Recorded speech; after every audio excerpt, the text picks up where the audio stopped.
नमस्कार। Exam happy by Jharkhand channel में आपका स्वागत है। तो दोस्तों, जुड़ चुका हूं मैं यहां पर आप सभी के लिए जेटेट परीक्षा की तैयारी को लेकर के। तो जो अब तक जेटेट परीक्षा की तैयारी कर रहे हैं, कहीं से भी जुड़े हैं, तो आप उसको तैयारी कीजिए। बाहर का बाजारू किताब पढ़ रहे हैं तो उसको छोड़ दीजिए। देखिए, परीक्षा का यहाँ रणभेरी भी बच चुका है। आपको जो है 27 तारीख को यहाँ परीक्षा हो सकती है, उसकी संभावना भी दे दी गई है 27 अक्टूबर को। तो आप सभी अभी के अभी यहाँ पर अवश्य जुड़ जाइए, ठीक है। क्योंकि आपको क्या है, यहाँ पर जैक जेसीईआरटी टेक्स्ट बुक का टोटल चैप्टर बाय चैप्टर आपको नोट्स और पीडीएफ दिया जा रहा है। और जैक यह एग्ज़ाम कंडक्ट करिए, इसलिए आपका एग्ज़ाम जो लेगा वो जैक लेगा, ठीक है। और जैक का किताब से लेगा। ये 100% आपका सही है।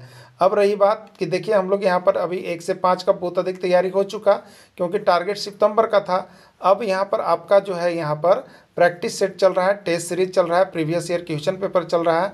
तो सब कुछ आपको उसी में चल रहा है, लेकिन टेस्ट सीरीज देखिए आपको अलग से दिया जा रहा है। तो टेस्ट सीरीज के लिए आप अभी जुड़ जाइएगा। टेस्ट सीरीज देने से ही आपको पता चल पाएगा कि आपकी तैयारी कैसी है। तो सिर्फ 150 रुपये में 20 टेस्ट सीरीज आपको करवाया जा रहा है। और फिर आगे भी अगर 20 टेस्ट सीरीज करवाया जाएगा तो उसके लिए आपको फिर से 150 रुपये लिए जाएंगे, ठीक है। तो आप टेस्ट सीरीज में ज़रूर जुड़िए, चाहे आप किसी में जुड़े हो न जुड़े हो। और पूरी तैयारी करना है तो 1 से 5 की तैयारी 500 रुपये में, और 6 से 8 की भी तैयारी 500 रुपये में करवाई जा रही है। और दोनों का तैयारी एक साथ अगर कोई करेंगे तो सिर्फ और सिर्फ 700 रुपये लग रहे हैं। तो इस तरह से आपकी तैयारी करवाई जा रही है। आप सभी तैयारी के लिए यहाँ पर अवश्य जुड़ेंगे, क्योंकि केवल और केवल आपको यहाँ पर जेसीईआरटी जैक की किताब से तैयारी करवाई जा रही है। और जेटेट की परीक्षा में 101% पास होने की गारंटी भी रहेगी। तो जल्द से जल्द जुड़ जाइएगा, ठीक है। चलिए देखते हैं महत्वपूर्ण प्रश्न। जेटेट टेस्ट सीरीज 10 L1 का यहाँ पर जो है आपको वीडियो बना दिया गया। उसमें आप देखिएगा, बहुत से शिक्षक लोगों को यहाँ पर टेस्ट सीरीज में बहुत ही अच्छे मार्क्स आए हैं, बहुत के कम आए हैं। कोई बात नहीं है, लेकिन बहुत लोगों का यहाँ पर प्रोग्रेस हो रहा है। किसी ने 15 से स्टार्ट किया तो आज वो 20-22 की ओर चले आए हैं, और किसी ने 25 से स्टार्ट किया तो 25 की ओर अग्रसरित हैं, ठीक है। बहुत अच्छी बात है। लेकिन बहुत से शिक्षक लोग इस टेस्ट सीरीज में ज्वाइन नहीं किए हैं, तो आपको बता देते हैं टेस्ट सीरीज आपके लिए यह रामबाण काम करने वाला है। आप टेस्ट सीरीज के प्रश्नों को अवश्य बनाएं, और साथ ही साथ आपको प्रैक्टिस सेट भी विभिन्न राज्यों के शिक्षक पात्रता परीक्षा का करवाने वाले हैं। तो सिर्फ 500 रुपये में आपको यहाँ पर 1 to 5 और 6 to 8, ठीक है, 6 to 8 500 रुपये में 1 to 5 आप जुड़ सकते हैं, या 500 रुपये में 6 to 8 भी जोड़ सकते हैं। और दोनों की तैयारी करना है तो सिर्फ 700 रुपये आपके लग रहे हैं। आप अभी भी जुड़ जाइए, क्योंकि परीक्षा का रणभेरी बच चुका है, ठीक है। परीक्षा की रणभेरी बच चुकी है। जो भी शिक्षक परीक्षा देना चाह रहे हैं वो देखिए, कहीं भी आप पढ़ रहे हैं कोई दिक्कत नहीं है, लेकिन आप जैक की जो किताब जेसीईआरटी का है वो टेक्स्ट बुक आप दे करके जाना कभी भी नहीं भूलिएगा, नहीं तो आप धोखा कर रहे हैं, ठीक है। तो देखिए, टेस्ट सीरीज जो 10 यहाँ पर हुआ था उसके रिजल्ट भी प्रकाशित कर दिए गए हैं। उसके जो विजेता हुए हैं उनके नाम इस प्रकार है। शोभा कुमारी खुट्टी 50 रुपये का पुरस्कार दिया गया है। सुषमा महतो पश्चिमी सिंहभूम की रहने वाली है, जो सेकेंड पुरस्कार दिया गया 20 रुपये का। और थर्ड पुरस्कार परमेश्वर दयाल दास, जो हजारीबाग के रहने वाले हैं, उनको 10 रुपये पुरस्कार दिया गया है। सभी विजेता अपना फ़ोन पे नंबर भेज देंगे, आपको फ़ोन पे से यहाँ पर आपके पुरस्कार की राशि भेज दी जाएगी। और आप सभी यहाँ पर आगे भी इसी तरह का तैयारी करते रहिएगा, ठीक है। तो जो शिक्षक अब तक नहीं जुड़े हैं, आज जरूर जुड़ जाइए, सभी को जुड़ जाइए, क्योंकि टेस्ट सीरीज बहुत इंपॉर्टेंट है आपके लिए, ठीक है। चलिए देखते, पहला प्रश्न था टेस्ट सीरीज का। विपरीत अर्थ का बोध कराने वाले शब्द को क्या कहते हैं? विपरीत अर्थ का बोध कराने वाले शब्द को क्या कहते हैं? पर्यायवाची शब्द, विलोम शब्द, समानार्थक शब्द या एकार्थक शब्द, ठीक है। देखिए, यहाँ पर पर्यायवाची शब्द ऑप्शन दिया गया है। तो पर्यायवाची शब्द किसे कहते हैं? जो उसी के समान अर्थ देता है, जो उसी के समान अर्थ देता है, उस शब्द को हम लोग पर्यायवाची शब्द कहते हैं। जैसे अगर पृथ्वी का पर्यायवाची शब्द कोई बोले तो आप क्या कीजिएगा? धरा है, वसुंधरा है, यहाँ पर करते हैं आप लोग, तो ये आपको पृथ्वी के लिए हो गया, ये उसी के समान अर्थ देता है, वो पर्यायवाची शब्द हो गया। विलोम शब्द यहाँ पर देखिए दिया है, जो विपरीत शब्द या उल्टा शब्द होता है। जैसे रात कोई कहे तो उसका विलोम दिन होता है, दिन होता है, तो इसी को विलोम शब्द या विपरीत शब्द कहते हैं। तो विपरीत अर्थ का बोध करने वाले शब्द को विलोम शब्द कहते हैं। क्या कहते हैं? विलोम शब्द कहते हैं। समानार्थक शब्द मतलब एक ही समान अर्थ देने वाले को समानार्थक शब्द, तो पर्यायवाची शब्द एक ही हो गए, ठीक है। चलिए अगला देखिए, इसका राइट आंसर क्या होगा? विलोम शब्द, बी। भाववाचक संज्ञा के अंतर्गत आते हैं। भाववाचक संज्ञा के अंतर्गत इसमें कौन कौन से आते हैं, ठीक है। भाववाचक संज्ञा के अंतर्गत आपको कौन कौन? पशु पक्षी, गुण दोष, दिशाएं आदि या कोई नहीं। ठीक है, तो भाववाचक संज्ञा वैसी संज्ञा है जिसको हम सिर्फ क्या कर सकते हैं, अनुभव कर सकते हैं, देख नहीं सकते हैं। ठीक है, जैसे यहाँ पर देखिएगा अच्छा, बुरा, गुण, दोष यहाँ पर हो गया, तो ये आपको जो है यहाँ पर भाववाचक में चला जाएगा। ठीक है, चलिए अगला देखिएगा। वहाँ मोहन के कोई नहीं था, वाक्य में रिक्त स्थानों पर प्रयुक्त होगा। वहाँ मोहन के क्या भराएगा, या, और, अलावा या अथवा। तो वहाँ मोहन के अलावा कोई और नहीं था, वहाँ मोहन के अलावा कोई और नहीं था, ये भराएगा। ठीक है, तो राइट आंसर अलावा हो जाएगा। अगला देखिएगा, बाधा डालना मुहावरा का अर्थ है। देखिए सब प्रश्न जो है ना किसी न किसी राज्य के शिक्षक पात्रता परीक्षा में पूछा गया है, वहीं से आपको टेस्ट सीरीज बनाया गया है और सभी प्रश्न आए हुए हैं, कोई भी प्रश्न ऐसा नहीं है जो कि नहीं आया हुआ है आपके एग्जाम में। ठीक है, तो सभी कोई टेस्ट सीरीज जो अभी तक नहीं जुड़ पाए हैं जरूर एडमिशन करा लीजिए टेस्ट सीरीज में। बाधा डालना मुहावरा का अर्थ है पाला पड़ना, रोड़ा अटकना, बरस पड़ना, दांत पीसना। ठीक है, तो बाधा डालना का मतलब होता है रोड़ा अटकाना, क्या करना, किसी भी काम में रोड़ा अटकाना बाधा डालना मुहावरा का अर्थ होता है। ठीक है, अगला है select the correct spelling. Select the correct spelling, इसमें से सही स्पेलिंग को चुनना है। Beautiful, close, active, all of these. तो इसमें ब्यूटीफुल का भी स्पेलिंग सही है, क्लोज का भी स्पेलिंग सही है, एक्टिव का भी स्पेलिंग सही है, ऑल ऑफ दीज, यानी इसका राइट आंसर डी हो जाएगा। ठीक है, चलिए अगला देखिएगा। Select the opposite word close. Select the opposite word close. Close का उल्टा क्या होगा, क्लोज का विलोम शब्द क्या होगा। ठीक है, क्लोज यानी बंद हो गया, तो बंद का विपरीतार्थक शब्द या विलोम शब्द क्या होगा, ये हिंदी में आपको समझना है।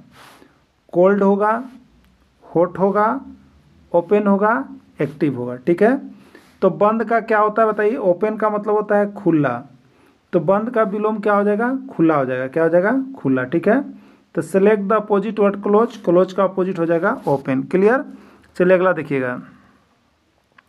Select the opposite word. Select the opposite word friend. Friend का अपोजिट क्या होगा, दोस्त का विपरीतार्थक शब्द क्या होगा, दोस्त, एनिमी, सेल्फ या इम्पटी। ठीक है, तो दोस्त का, मित्र का क्या होता है, एनिमी यानी शत्रु, मित्र का क्या होता है, शत्रु होता है। ठीक है, मित्र का शत्रु होता है। क्लियर, चलिए अगला देखिएगा। Select the opposite word of even.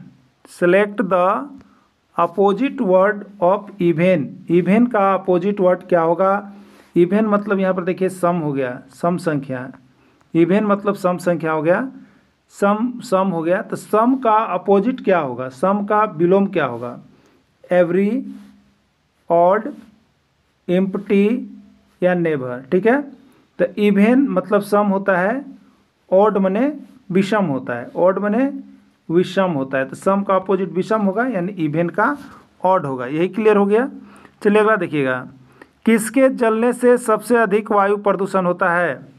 किसके जलने से सबसे अधिक वायु प्रदूषण होता है, कोयला, सीएनजी, एलपीजी या हाइड्रोजन। किसके जलने से सबसे अधिक वायु प्रदूषण होता है, तो देखिए यहाँ पर जो सबसे ऑप्शन दिया गया है उसमें सबसे ऑप्शन अच्छा कोयला है, यानी अगर प्रदूषण तो होगा ही लेकिन सबसे ज़्यादा प्रदूषण यहाँ पूछा है कि सबसे अधिक वायु प्रदूषण किससे होगा, तो कोयला के जलने से ही सबसे अधिक वायु प्रदूषण होगा, क्योंकि एलपीजी से गैस बहुत कम निकलती है, सीएनजी से भी कम, हाइड्रोजन से भी कम, जो कि वायु प्रदूषण कर सके।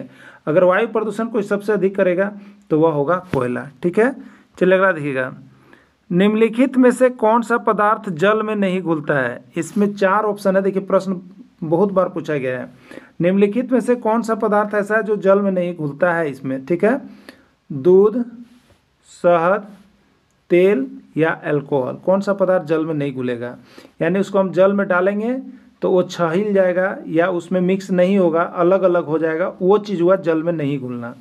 तो दूध तो जब हम जल में डालते हैं तो वो घुल ही जाता है, शहद भी गर्म जल में डालने पर घुल ही जाता है, अल्कोहल भी, अल्कोहल शराब भी लोग उसमें पानी मिला के पीते हैं तो घुल ही जाता है। लेकिन तेल, अगर आप जल में तेल डाल कर कभी देखिएगा, अगर आपको दिक्कत होगा तो तेल और पानी अलग अलग हो जाता है, छहिल जाता है, इसलिए ये जल में नहीं घुला। ठीक है, जो जल में घुलता है वो अलग अलग नहीं होता, मिश्रित हो जाता, इसलिए तेल इसका राइट आंसर होगा। निम्नलिखित में से कौन सा सूत्र ओजोन का अणु दर्शाता है? बहुत बार आया हुआ है ओजोन का अणु वाला फॉर्म सूत्र जो है, बहुत बार पूछा गया है, आप सभी जरूर देखे जाइएगा। O2, O3, O4 या O5, कौन सा सूत्र ओजोन के अणु को दर्शाता है? तो राइट आंसर इसका हो जाएगा O3। क्या हो जाएगा? O3। चावल तथा गेहूं को नामित किया जाता है, चावल तथा गेहूं को किस रूप में नामित किया जाता है? यहाँ पर ऑप्शन दे करके बताइएगा। दालों के रूप में, सब्जियों के रूप में, फलों के रूप में, अनाज के रूप में। दाल के रूप में कौन आएगा? तो दाल का नाम उसमें होगा रहर, मसूर, मूंग, चना, ये सब दाल के रूप में जाएगा। सब्जी के रूप में कौन जाएगा? तो आलू, टमाटर, प्याज, मूली, ये सब रहता तो ये सब्जी में जाता। फलों के रूप में कौन जाएगा? तो आंवला, संतरा, केला, अमरूद, ये सब फलों के रूप में जाएगा। लेकिन चावल और गेहूं अनाज के रूप में कौन जाएगा? तो चावल और गेहूं। तो चावल और गेहूं किस रूप में नामित किया जाएगा? अनाज के रूप में नामित किया जाएगा। ठीक है, चलिए अगला देखिएगा। 55 डिग्री का पूरक कोण क्या है? 55 डिग्री का पूरक कोण क्या है? ठीक है, देखिए सबसे पहले जान जाइए कि पूरक कोण कहते किसे हैं। ठीक है, यदि दो कोण अल्फा और बीटा दो कोण है, ठीक है, तो दो कोणों का योगफल यदि 90 डिग्री हो तो उसको हम पूरक कोण कहेंगे। ठीक है, और दो कोणों का योगफल यदि 180 डिग्री हो तो उसको समपूरक कोण कहेंगे। क्लियर? तो 55 का पूरक क्या होगा? तो कोई एक कोण दिया हुआ है, दूसरा कोण बताना है उसका पूरक। ठीक है, तो देखिए 55 का पूरक क्या है? किसी का भी पूरक बताना हो आपको, 90 डिग्री में से जो दिया है उसको घटा दिया कीजिएगा। तो 90 डिग्री में से 55 डिग्री घट जाएगा, तो बोलिए क्या बनेगा? 35 डिग्री बनेगा ना। 5 5 10, 5 3 8 1 9, 35 डिग्री बना। तो 35 डिग्री इसका पूरक कोण होगा। सबको क्लियर हो गया होगा? क्लियर हो गया होगा? चलिए ठीक है। अक्षर डी में कितनी सममिति रेखाएं हैं? देखिए सममिति पढ़ लीजिएगा, सममिति बहुत बार आया हुआ है। सममिति मतलब समान माप की आकृति। जैसे अगर हम यहाँ पर H लिख रहे हैं तो इसमें कितनी सममिति रेखा होगी? जो एक दूसरे पर दम मुड़ जाए, तो यहाँ पर हम देखेंगे एक वो सममिति रेखा इसमें आ जाएगा। ठीक है, और अगर बराबर पर होगा तो इधर से भी ये मुड़ करके इस पर बैठ जाएगा। ठीक है, तो 2 हो गया। लेकिन डी में कितनी सममिति रेखा होगी बताइए? डी, तो डी हम लोग लिखते कैसे हैं? मान लीजिए इस तरह से लिखते हैं डी। तो इसमें अगर हम यहाँ से काटेंगे तो ये एक दूसरे के ऊपर आ जाएगा। ठीक है, तो एक वो सिर्फ सममिति रेखा होगा, ज़्यादा नहीं होगा। तो राइट आंसर इसका सी होगा। एक त्रिभुज के कोण 3:7:8 के अनुपात में है, तो सबसे बड़ा कोण का मान क्या होगा बताना है? 60 डिग्री, 70 डिग्री या 80 डिग्री। ठीक है, चलिए देखिएगा इसको बना लेते हैं कैसे। त्रिभुज के तीनों कोण का अनुपात दिया हुआ है, इसलिए पहला अनुपात दिया हो तो पहला कोण 3x मान लीजिए, दूसरा कोण 7x मान लीजिए और तीसरा कोण 8x मान लीजिए। ठीक है, अब एक फॉर्मूला आप जानते होंगे, त्रिभुज के तीनों कोणों का योगफल 180 डिग्री होता है। कोण A प्लस कोण B प्लस कोण C इक्वल टू कितना हो गया? 180 डिग्री। तो ये 3 है मतलब 3x है, ये 7 है मतलब 7x है, और ये 8 है मतलब 8x है। तीनों को मिला के कितना होता है? तो यहाँ पर 180 डिग्री। 3 7 10 और 8 18, 18x बराबर कितना हो गया? 180 डिग्री। इसलिए x बराबर क्या हो जाएगा बताइए? 18x बराबर 80, तो x बराबर 180/18 हो गया। 180/18, तो 18 दहम 180। x का मान निकल चुका ना। तो इसमें सबसे बड़ा कौन है बताइए? सबसे बड़ा कौन है? सबसे बड़ा 8 है। तो सबसे बड़ा कोण का मान कितना था? 8x। तो 8 और x का मान निकल गया 10, यानी 8 दहम 80। यानी सबसे बड़े कोण का मान कितना होगा? तो 80 डिग्री होगा। सबसे छोटे मान का कोण कितना होगा? तो वो आपका 3 दहम 30 डिग्री होगा। ठीक है, हो गया ना। तो इसी तरह से इसको हम लोग बनाते हैं। अगला देखिएगा, 50 विद्यार्थियों की एक कक्षा में 70% लड़के हैं, लड़कियों की संख्या कितनी है? बहुत बार प्रश्न ऐसा आया है घुमा फिरा के, लेकिन आपको बहुत जल्दी बनाइएगा। देखिए 50 विद्यार्थियों के कक्षा में, एक रूम में 50 को विद्यार्थी हैं। ठीक है, उस कक्षा में 70% लड़के हैं, तो लड़कियों की संख्या कितनी है बताइए? टोटल 100% पर होता है, तो 100% में 70% लड़का है, तब लड़की का प्रतिशत बताइए? तो 100% में से 70% घटा दीजिएगा तो बचेगा 30%, यानी 30% लड़की है, तब परसेंट को निकालना है। टोटल यहाँ पर विद्यार्थी 50 हैं और 50 का 30% कौन है बताइए, लड़कियाँ हैं। ठीक है, अभी निकाले कक्षा में 70% लड़के, देखिए 70% लड़के हैं तो लड़कियाँ कितना हो जाएगी, 100 में से 70 यानी 30 होगा ना। तो यहाँ पर 50 गुने 30 और बट्टा कर देंगे, परसेंटेज हटाने के लिए 100, 1 0 1 0 कट गया यानी बच गया 15। कितना बच गया, 15 बच गया। ठीक है, तो 50 का 30 यानी 15, तो कितना कै गो लड़कियाँ हैं, लड़कियाँ 15 हैं। लड़कियाँ कितनी है, 15 हैं। ठीक है, अब देखिएगा यहाँ पर, अब अगला प्रश्न आइए। आपकी कक्षा में एक छात्र देर से आता है, आपकी कक्षा में एक छात्र देर से आता है, आप क्या करेंगे बताइए। उसके अभिभावक को सूचित करेंगे, उससे दंड देंगे, कारण जानने की चेष्टा करेंगे, उस पर कोई ध्यान नहीं देंगे। तो उसके अभिभावक को सूचित करेंगे, ये तो बाद में चलेगा। उससे दंड देंगे, ये भी बाद में चलेगा। और यहाँ पर सबसे पहला चीज़ जो आएगा वो कारण जानने की चेष्टा कीजिए। अगर कोई बच्चा देर से आ रहा है तो उसके घर में क्या दुख तकलीफ बाधाएं हैं उसको जानने का कोशिश कीजिए। अगर वो सही सही जवाब देता है तो उसका फेस वैल्यू से ही आपको पता चल जाएगा कि सही बोल रहा है कि नहीं बोल रहा है। तो हम क्या करेंगे, उसके कारण जानने की चेष्टा करेंगे कि किस कारण से वह विलम्ब हो रहा है। विद्यालय से विद्यार्थियों को भाग जाने का मुख्य कारण क्या है, विद्यालय से विद्यार्थी लोग भाग जा रहे हैं, इसका मुख्य कारण क्या है। कक्षा शिक्षण में रुचि का अभाव, विद्यार्थियों के अध्ययन में रुचि का अभाव, विद्यार्थियों को दंड नहीं देना, समस्या के प्रति शिक्षकों की निर्दयी अभिव्यक्ति। ठीक है, अब देखिए यहाँ पर विद्यार्थियों को भाग जाने का मुख्य कारण होगा कक्षा शिक्षण में रुचि का अभाव। देखिए एक दिन 2 दिन 4 दिन जाएगा, अगर वहाँ कक्षा जो सेशन चल रहा है उसमें उसको मन नहीं लगेगा तो वो रुचि का अभाव होने के कारण भाग जाएगा। ठीक है, चलिए अगला देखिएगा। किशोरावस्था के विशेषताओं का सर्वोत्तम रूप से व्यक्त करने वाला एक शब्द है। किशोरावस्था के विशेषताओं को सर्वोत्तम रूप से व्यक्त करने वाला एक शब्द है। तो आप जानते हैं किशोरावस्था क्या है, एक परिवर्तन की अवस्था है। इसमें बच्चे में विभिन्न तरह के परिवर्तन देखने को, परिपक्वता देखने को मिलता है। इसमें जो बच्चा जिसको और मूव कर गया उसका दिमाग वो वही चीज़ बनता है। ठीक है, तो किशोरावस्था के विशेषताओं को सर्वोत्तम रूप से व्यक्त करने वाला एक शब्द कौन है, तो वो है आपका परिवर्तन। क्या है, परिवर्तन। बाल्यावस्था में शिक्षा का स्वरूप होना चाहिए। जो बच्चे बाल्यावस्था में आते हैं शैशवावस्था के बाद, उनके शिक्षा का स्वरूप क्या होना चाहिए। खेलकूद में छूट बिल्कुल नहीं दी जानी चाहिए। सामूहिक खेल एवं रचनात्मक कार्यों के माध्यम से शिक्षा देनी चाहिए। स्वयं न पढ़ने पर दंडित किया जाना चाहिए। इनमें से कोई नहीं। ठीक है, तो देखिए इसमें तो सबसे मुख्य चीज़ है स्वयं पढ़ने पर दंडित नहीं किया जाना चाहिए, ये तो सही बात है। सामूहिक खेल एवं रचनात्मक कार्यों के माध्यम से शिक्षा दी जाना चाहिए, बिल्कुल जरूरी है। बाल्यावस्था में शिक्षण का स्वरूप यही होना चाहिए कि सामूहिक खेल और रचनात्मक कार्य के माध्यम से शिक्षा दी जानी चाहिए। ठीक है, चलिए अगला देखिएगा। पर्यावरण का निर्माण हुआ है, पर्यावरण का निर्माण कैसे हुआ है बताना है। पर्यावरण का परिजोड़ावरण, पर्याय जोड़ावरण, परिवेश जोड़ावरण या परिजोड़ अनावरण, क्या होगा इसका पहला। ठीक है, तो पर्यावरण का निर्माण जो हुआ है वो होता है परिजोड़ आवरण।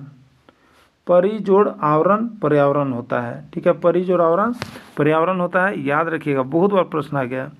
संवेदना ज्ञान की पहली सीढ़ी है, यह एक मानसिक विकास है, यह एक शारीरिक विकास है, यह एक ध्यान का विकास है, यह भाषा का विकास है। संवेदना ज्ञान की पहली सीढ़ी है, यह जो है आपका मानसिक विकास है, क्योंकि मानसिक में जब तक उपज नहीं होगा तब तक संवेदना आएगा ही नहीं किसी के प्रति। ठीक है, एक घड़ी को 500 रुपये में खरीद कर 600 रुपये में बेच दिए।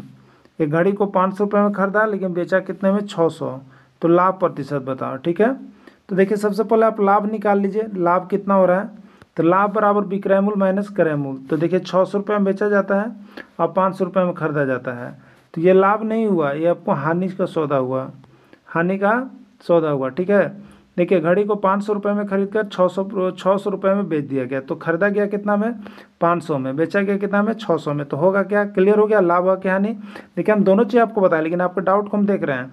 तो यहाँ पर 500 रुपये में खरीदा, 600 रुपये में बेचा, तो फिक्स हो गया कि लाभ हुआ उसको, लाभ। ठीक है, लाभ कितना हुआ, 100 रुपये हुआ। लाभ प्रतिशत बराबर क्या हो जाएगा, लाभ प्रतिशत बराबर लाभ बट्टा यहाँ पर क्रय मूल्य, क्रय मूल्य कितना है 500 और इंटू कितना हो गया यहाँ पर 100 हो गया, 100 पचे 500 और 5 बीस से 100 यानी 20% आपका आंसर हो जाएगा। ठीक है, 20% किस में है, ए में है, 20% ए में है। अगला प्रश्न है √400, √900, √100 का मान क्या होगा। देखिए रूट याद रखिए, वर्गमूल याद रखिए कम से कम 30 तक का, तो 400 का वर्गमूल कितना होता है निकालिए, 20 होता है। 900 का वर्गमूल कितना होता है, 30 होता है। 100 का वर्गमूल कितना होता है, 10।